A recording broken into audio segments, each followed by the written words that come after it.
आप यहाँ पर देख सकते हो मेहरानगढ़ बहुत ज़्यादा ऊपर है। तो अभी मैं मेहरानगढ़ दुर्ग ही जा रहा हूँ और मैं आगे जाकर बैग जमा करा दूँगा, क्योंकि यहाँ पर बैग साथ में लेके जा सकते हो। जो सेल्फी वाला रहता है या ऐसा कुछ अलाउ नहीं है अंदर। मेरी बात हो चुकी है और मैं आज की वीडियो बहुत ही खास होने वाली दोस्तों। तो आज की वीडियो के लिए एक लाइक तो बनता ही बनता है। किला जो आप विजिट कर रहे हैं ये 550 साल पुराना है। निर्माण है। राव जोधा जी ने 1459 में करवाया। इधर ये सामने देख रहे हैं दीवार पे जो रेड सर्कल आपको दिखाई दे रहे हैं, इसके अंदर के जो ये मार्क है ये सारे तोप के गोले के निशान है। अच्छा। यहाँ पे लास्ट वॉर हुआ था 1808 में, जिसमें जयपुर ने इस फोर्ट के ऊपर अटैक किया था। दैट टाइम इस फोर्ट का जो मेन एंट्रेंस गेट था वो ये सामने का दरवाजा था। ये पीछे की तरफ वॉल नहीं थी और वो गेट नहीं था जहाँ से अभी आप एंटर हुए। ये वॉर दैट टाइम एक प्रिंसेस के लिए हुआ था। उदयपुर की जो प्रिंसेस थी जिसका नाम था कृष्णा कुमारी, उससे जयपुर के राजा जगत सिंह और जोधपुर के राजा मान सिंह दोनों शादी करना चाहते थे। अच्छा। और उसकी शादी जोधपुर के साथ तय हो गई, तो जयपुर को अच्छा नहीं लगा, उनके शान के खिलाफ था। इसीलिए वहां से वो एक बड़ी फौज लेके जोधपुर पे अटैक करने के लिए आगे। सोचा इनको हरा के इस किले पर अधिकार करेंगे और यहाँ से वहां जाके उस राजकुमारी से शादी करेंगे। बट इसकी जो वॉल आप देख रहे हैं अंदर से 6 to 9 फीट चौड़ी है। तो जितने भी तोप के गोले गिरे वो इस तरह के छोटे छोटे मार के बना पाए। और ये फोर्ट जो है ये माउंटेन के टॉप पे बना हुआ है। ये जोधपुर का सबसे ऊंचा पहाड़ है, क्योंकि ग्राउंड लेवल से लगभग 400 फीट हाइट का ये पहाड़ है। और उसके ऊपर 120 फीट और ये फोर्ट बना हुआ है। तो माउंटेन के टॉप पे जो फोर्ट बनते हैं वो इजीली कैप्चर नहीं होते। 6 मंथ बाद लगभग 40 to 50,000 सोल्जर जयपुर के मारे गए। और जब फाइनली लगा कि इस तरीके से वो अपनी पूरी सेना हार जाएंगे, तो उसी वक्त उन्हें वॉर हार के यहाँ से वापस जयपुर जाना पड़ा। और जोधपुर ने जब इस वॉर को जीता तो जीत की खुशी में उन्होंने ये दीवार यहाँ से आगे बढ़ा के उस गेट को बनाया जहाँ से अभी आप एंटर हुए। गेट का नाम है Jai Paul. Jai means victory and Paul means gate, तो वो जीत की खुशी में जय पॉल गेट बनाया गया था। हाँ जी। यहाँ से सामने की तरफ आप देखिए जोधपुर ब्लू सिटी का बहुत ही अच्छा व्यू है। सामने ओल्ड जोधपुर है। आज से 550 साल पहले जब ये फोर्ट बना था तो दैट टाइम यहाँ के जो ऑनर थे राव जोधा, उन्होंने इस एरिया में ओनली ब्राह्मण्स को रहने के लिए परमिशन दी थी, बिकॉज ब्राह्मण्स इनके गुरु थे। और ब्राह्मण में जो पुष्कर ना ब्राह्मण कम्युनिटी है जो पुष्कर से आई हुई वो यहाँ पे रहती है और वो लॉर्ड शिव की पूजा करते हैं। और शिव के कंठ का कलर था ब्लू, तो एक रीज़न था उन्होंने इसको ब्लू किया। दूसरा, जोधपुर को सूर्य नगरी भी कहते हैं, बिकॉज यहाँ पे सूर्य की जो रोशनी है वो बाकी सिटीज़ के कंपेयर में बहुत ज़्यादा है। इसीलिए यहाँ पे गर्मियों में जो टेम्परेचर है वो 50 को क्रॉस करते हैं। तो ब्लू करने के लिए बेसिकली ये जो लाइमस्टोन होता था चूना, उसके अंदर इंडिगो मिक्स करते थे। अच्छा। जो कपड़े धोने की नील होती है, फिर उसको मिक्स करके घर के चारों तरफ अंदर की तरफ पेंट किया जाता है। तो चूना जो है वो गर्मी में घर को ठंडा रखता है और जो नील है वो रेनी सीजन में जो मच्छर और कीड़े ज़्यादा होते हैं, तो उस नील की वजह से उस घर में वो मच्छर कीड़े नहीं आते थे। तो 2 डिफरेंट रीजन थे जोधपुर को ब्लू करने का। और जोधपुर को सूर्य नगरी कहते हैं, बिकॉज मैंने आपको बताया कि यहाँ पे सूर्य की रोशनी बाकी सिटी के कंपेयर में ज़्यादा है। और एक रीज़न ये भी है कि यहाँ पे जिन राजपूतों ने रूल किया वो राठौड़ थे, और राठौड़ जो थे उनके कुल देव थे भगवान श्री राम, और भगवान श्री राम थे सूर्यवंशी। इसीलिए सूर्यवंशी राजाओं का ये स्टेट कहलाता है। सूर्य नगरी जोधपुर को भी कहते हैं। पीछे की तरफ जो दीवार आप देख रहे हैं जो इस सिटी को और इस फोर्ट को 10 किलोमीटर चारों तरफ कवर करती थी। पुराने टाइम में आर्मी का जो हाफ पार्ट होता वो इस वॉल के ऊपर खड़ा रहता। इफ अगर कोई एनिमी आता तो उसको वहीं पे रोकते ताकि उस सिटी को प्रोटेक्ट किया जाए। तो सिटी वॉल सिटी की सेफ्टी के लिए बनाई गई थी। पहले जोधपुर इतना ही था वॉल के अंदर ही, फिर जैसे जैसे आप देखो जोधपुर बढ़ता गया वैसे वैसे क्रॉस होकर बाहर की तरफ चला गया। अभी जोधपुर जो है वो राजस्थान के second largest city after Jaipur. लगभग 15 से 20 लाख यहाँ का पॉपुलेशन है। ब्लू सिटी और सन सिटी इसको कहते हैं। यहाँ पे ह्यूमन सेक्रीफाइस भी दिया गया था। हाँ जी। और आप देख सकते हैं वॉल पे आपको जो पत्थर है उस पर दिखाई दे रहा है शहीद श्री राजा राम मेघवाल स्मृति स्थल। बिकॉज जब इस फोर्ट को बनाते थे किला बनता नहीं था, बिकॉज इस पहाड़ के ऊपर एक बहुत बड़े तपस्वी थे जिनका नाम था चिड़ियानाथ, जो भगवान शिव के बहुत बड़े भक्त थे। तो जब राजा के सैनिक यहाँ फोर्ट की नींव देने के लिए आए तब उन्होंने तपस्वी को यहाँ से जबरदस्ती निकाल दिया। अच्छा। तो उसने जाते हुए श्राप दे दिया। तो जैसे ही ये फोर्ट बनता ये ऑटोमेटिकली बिखर जाता। तो किंग जोधा को जब इस बारे में पता चला तब वो उस गुरु के पीछे गए, उनसे हाथ जोड़े, उनके पाँव छुए। तब उस गुरु ने बोला कि जब तक अपनी इच्छा से अपने आप को कोई बलिदान नहीं करता और करणी माता के नाम का सबसे पहला पत्थर जब तक इसकी नींव में नहीं रखोगे तब तक ये फोर्ट नहीं बनेगा। तो ये बात यहाँ की सिटी में फैल गई। और उस राजा राम ने जब सुना कि इस फोर्ट को बनने में किसी की बलि मांग रहे और बलि अभी तक मिली नहीं है, तब उसने अपने आप को बोला कि मैं इस किले को अपने लिए बलिदान करूँगा। तो उसको जिंदा वहाँ पे चुनवाया गया। उसको आप देख सकते हैं शहीद का दर्जा मिला, शहीद लिखा हुआ है।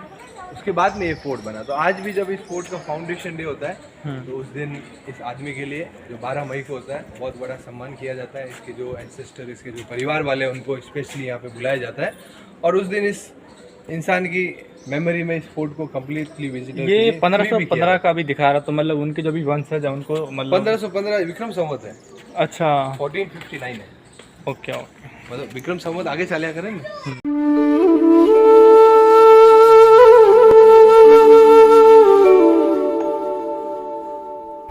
कोर्टयार्ड है यहाँ पे राजकुमारों के राज तिलक होते थे उस कोरोनेशन सीट पे। तो वो सीट आप देखो साइज में आपको स्मॉल दिखाई दे रहा है बिकॉज जो लास्ट कोरोनेशन था वो 1952 में हुआ था और दैट टाइम अभी जो करंट महाराजा है वो ओनली 4 ईयर के थे बिकॉज उनके फादर का डेथ एक प्लेन क्रैश में हो गया था। उनके फादर का नाम था महाराजा हनुवंत सिंह, जो उस वक्त बहुत बड़े पॉलिटिशियन थे, मेंबर ऑफ पार्लियामेंट थे और इनके ऊपर एक बॉलीवुड फिल्म भी बनी थी जिसका नाम था जुबेदा। जेंट्स यहाँ पे खड़े रहते थे इसीलिए लेडीज़ यहाँ पे अलाउ नहीं थी, इसीलिए रानी ऊपर इन जाली और झरोकों से झांक के देखती। दूर से देखने पे लगता है ये वुड है लेकिन ये पूरा पत्थर है, जोधपुर का लोकल पत्थर है, रेड सैंडस्टोन। और पत्थर पे आप देखो बहुत ही सुंदर नक्काशी का काम है। लगभग 100 से 200 डिफरेंट झरोख है जिनका डिज़ाइन कंप्लीट डिफरेंट है।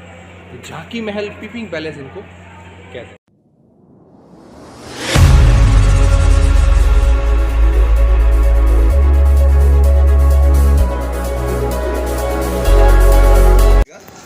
पीछे जो हमने देखा था वो ओल्ड पार्ट था जिसको मैंने आपको बताया था ब्लू सिटी कहते हैं, और जो फ्रंट में आपको दिखाई दे रहा है ये सारा न्यू पार्ट है।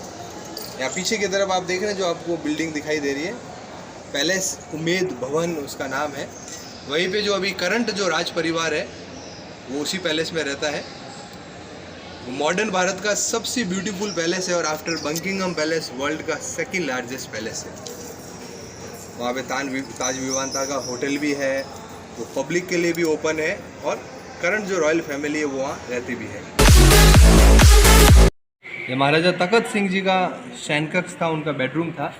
1843 में इसका निर्माण करवाया गया था और ये आखिरी कंस्ट्रक्शन था इस फोर्ट का। इसके बाद से इस फोर्ट में कुछ भी ऐड नहीं किया गया था और ये लास्ट रूलर भी थे जिन्होंने इस फोर्ट में स्टे किया था। इनके बाद से सभी यहाँ से बाहर शिफ्ट हो गए थे। छोटा टेम्परेरी बेड है, बेड के ऊपर एक बड़ा कपड़े का ट्रेडिशनल फैन है।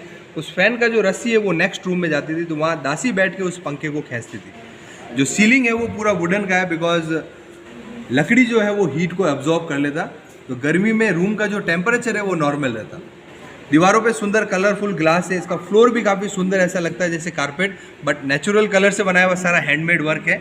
इसकी नाइट में इसके सेंटर में जब यहाँ चारों तरफ लैंप रखते हैं उस लैंप की रोशनी इन दीवारों पे ग्लास पे टकरा के ऊपर उस ग्लास की बॉल पे गिरती, तो ये बॉल भी डिस्को लाइट की तरह चमकती। और ये फुल्ली रोमांटिक थे, इसीलिए इनका रूम भी आप देख सकते हैं चारों तरफ से फुल्ली डेकोरेटेड है। लाख की पेंटिंग, कृष्ण लीला की पेंटिंग, एंड सबसे ज़्यादा इनके क्वीन थे, इनके 30 वाइफ्स थे। यहाँ इधर सामने की तरफ जो पेंटिंग आप देख रहे हैं बहुत ही सुंदर पेंटिंग है। इसको बनाने वाले जो आर्टिस्ट थे वो जर्मनी के रहने वाले थे, A.H. मुलर उनका नाम था। आज से 130 ईयर पहले वो भारत घूमने आए थे और उन्होंने जब यहाँ की स्टोरी पढ़ी तब उनको लगा कि उसके ऊपर एक पेंटिंग बननी चाहिए, तो उन्होंने इमेजिन करके इस पेंटिंग को बनाया। इसमें जो वाइट घोड़े पे आप देख रहे हैं वीर दुर्गादास राठौड़ इनका नाम है, जो मारवाड़ के बहुत ही वीर सेनापति थे। और उनके पीछे जो बच्चे आपको दिखाई दे रहे हैं जो पेड़ की टहनी काट रहे हैं, इनका नाम है अजीत सिंह। तो इस फोर्ट के ऊपर औरंगजेब ने अटैक किया था। उसने जब यहाँ पे अटैक किया था उस वक्त यहाँ पे जो किंग थे उनका नाम था जसवंत सिंह, जो अजीत सिंह के पिता थे। तो जसवंत सिंह और औरंगजेब के बीच में काबुल अफगानिस्तान में बहुत ही बड़ा वॉर हुआ था। वहाँ पे धोखे से जसवंत सिंह जी को औरंगजेब ने मार दिया और अपनी फौज के साथ इस फोर्ट के ऊपर अटैक कर लिया। बच्चे छोटे थे, इनको हरा के बंदी बना लिया और इस किले पे अधिकार कर लिया। फिर दुर्गादास राठौड़ ने रात के अंधेरे में इस फोर्ट के ऊपर अटैक किया और बच्चे को सुरक्षित इस किले से बाहर निकाला। और ऊपर की तरफ जो आप देख रहे हैं राजस्थान की अरावली रेंज है, उन अरावली के जंगलों में 29 ईयर तक इनका देखभाल करते हैं। और 29 ईयर बाद जब मजबूत और एक बड़ी सेना इकट्ठी होती है तो पूरी तैयारी के साथ दोबारा इस फोर्ट के ऊपर अटैक करते हैं। ये फोर्ट रिकैप्चर होता है और जो बच्चे आप देख रहे हैं उनको यहाँ का राजा बनाते हैं। तो बहुत मैंने आपको नीचे बताया था कि जब भी नीचे की तरफ मेल पार्ट में प्रोग्राम होते थे लेडीज़ वहाँ पे अलाउ नहीं थी बिकॉज पर्दा सिस्टम था। इसके बोथ साइड आप देख सकते हैं जाली बनी हुई, झरोखे बने हुए, खिड़कियाँ बनी हुई। यहाँ से जब भी डाउन पे प्रोग्राम होते थे तो क्वींस इन्हीं जाली और झरोखों से उन प्रोग्राम को झांक के देखा करती। दैट्स व्हाई इनको झांकी महल कहते हैं। अभी यहाँ पे बच्चों के झूले रखे हुए हैं जब भी राजाओं के राजकुमार या राजकुमारी होती थी तो उनके जो ननियाल पक्ष है वहाँ से सुंदर डेकोरेटिव झूले तोहफे में आते थे, गिफ्ट आते थे। ये जो लास्ट में जो झूला आप देख रहे हैं सबसे सुंदर और सबसे इंटरेस्टिंग झूला है, बिकॉज बाकी जो झूले हमने देखे वो सारे मैनुअल थे, बट ये झूला जो है ये ऑटोमेटिक मूव करता था। इसमें इलेक्ट्रिक मोटर डाल रखी है। जब महाराजा गद सिंह जी का बर्थ हुआ था 1948 में, दैट टाइम जोधपुर का जो PWD का यूनियन था, डिपार्टमेंट था, उन्होंने मिलकर इस झूले को गिफ्ट किया था। इस झूले की खासियत है कि इसके जो सामने की तरफ जो अप्सराएं आपको खड़ी दिखाई दे रही है, इनके जो हाथ है वो मूव किया करते थे। और ये जो पालना आप नीचे की तरफ रखा हुआ देख रहे हैं, ये ग्राउंड लेवल से थोड़ा ऊपर होता था और इस तरह की जो चैन है वो इन कड़ी में लगाई जाती थी और चैन का ऊपर का हिस्सा जो है वो अप्सराओं के हाथों में डाला जाता था। तो जब स्विच ऑन होता था तो अप्सराओं के हाथ मूव होते थे, पालना ऑटोमेटिक आगे पीछे ऊपर की तरफ होता था। और यहाँ साइड में आप देख सकते हैं होल्डर भी रखे हुए जिसके अंदर लट्टू लगाए जाते थे। यहाँ पे पुराने समय में राजपूतों के बड़े दरबार लगते थे। ये लिमिटेड लोगों का दरबार है। महाराजा सूर सिंह जी ने इसको बनवाया था 1595 में। उनके 5 वाइफ थे, वो काफ़ी डेमोक्रेटिक थे। जब महल बना उन्होंने अपने वाइफ को भी यहाँ पे अलाउ किया। तो राइट साइड में आप देख सकते हैं ऊपर की तरफ आपको जरों के बने हुए दिखाई दे रहे हैं। तो जब भी यहाँ मीटिंग होती, पीछे की तरफ सीढ़ी थी, वहाँ से वो रानी चढ़ती और 1 बाय 1 करके जो अंदर विंडो आप देख रहे हैं जाली, उसके पीछे बैठती और वहाँ पे बैठ के वो सब कुछ सुना करते। इफ़ अगर उन्हें लगता कि राजा ने कोई गलत डिसीजन लिया तो अपना जो मैसेज है वो जरोखे के नीचे आप देख सकते हैं, जो पर्दे हैं उनके पीछे इनकी मेड खड़ी रहती, उस मेड के थ्रू वो अपना मैसेज यहाँ पास करते। और राजा से डिसीजन लेने में दिक्कत होती तो वो अपनी वाइफ से एडवाइस भी करते। जब मीटिंग होती इस रूम को चारों तरफ से क्लोज किया जाता। तो ये जो दीवार पे आपको छोटे छोटे जो होल्स दिखाई दे रहे हैं, जितने भी होल आपको दिखाई दे रहे हैं, इन सब के अंदर दीपक रखते थे। उस दीपक की वजह से यहाँ रोशनी होती और उसके रिफ्लेक्शन से ऊपर जो ये गोल्डन छत है, इसके अंदर लगा जो मिरर है ये मोती की तरह चमकता। तब ऐसा लगता जैसे ऊपर से मोतियों की बरसात हो रही, इसीलिए इसका नाम मोती महल। सेलिब्रेशन का कोर्टयार्ड है। यहाँ पे पुराने समय में किंग अपनी क्वींस के साथ में होली खेला करते थे। स्पेशली होली के लिए बना है, दैट्स वाई इसका नाम होली चौक है। और यहाँ पे बीच में जो पिलर आपको दिखाई दे रहा है, इसके अंदर तुलसी का पौधा होता था जिसकी डेली रानी है पूजा किया करते थे, बिकॉज तुलसी हमारा होली प्लांट होता है। तो होली सेलिब्रेशन के लिए होली चौक बनाया गया। देख सकते हैं जनाना डोडी लिखा हुआ है। ओल्डन टाइम में जो रॉयल लेडीज थी वो सारी इसी पार्ट के अंदर रहा करते थे। ये फोर्ट का सबसे ओल्डेस्ट पार्ट भी है, यानी जो किंग जोधा के टाइम में जो पर्टिकुलर एक पार्ट यहाँ पे ऐड किया गया था वो यही है। तो यहाँ पे दैट टाइम जेंट्स लेडीज़ साथ में भी रहते। फिर जैसे जैसे भारत में मुगल एंट्री हुई, पर्दा सिस्टम ज़्यादा हुआ, तो फिर मेल और फीमेल दोनों सेपरेट हुआ। तो उधर जो हमने देखा था वो सारा मेल पार्ट था, इधर ये सारा फीमेल पार्ट। राठौड़ों की कुल देवी नागनेश्वर माता का मंदिर। तो फाइनली दोस्तों आपने जो जोधपुर मेहरानगढ़ है उसका सारा व्यू जो वो देख लिया होगा। आशा करता हूँ कि आपको पसंद आया होगा। आगे मैं अभी ऊपर छत पे जा रहा हूँ, जो सबसे टॉप का हिस्सा है, वहाँ पर आपको जो तोहफे रखी रहती हैं और भी जो जोधपुर का पूरा व्यू है, ब्लू सिटी है, वो भी आपको देखने को मिलेंगे। तो चलिए चलते हैं आगे। दोस्तों अभी मैं जोधपुर जो है मेहरानगढ़ दुर्ग की सबसे टॉप पे आ चुका हूँ। आप यहाँ का व्यू देख सकते हो, पीछे वो तोहफे रखे गए हैं।